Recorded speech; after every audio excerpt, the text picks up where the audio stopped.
جبريل عليه الصلاة والسلام يورز النبي عليه الصلاة والسلام تراغي يا محمد أمتك بعدك اے نبی علیہ الصلوۃ والسلام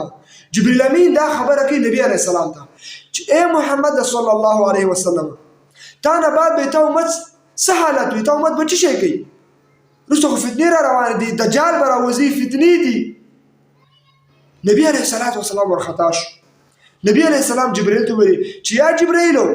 ما المخرج اے جبريل علیہ الصلوۃ والسلام تاسو زما د امت غم ده چې زما مانه با ذکر وفات شم زه الله ته ورشم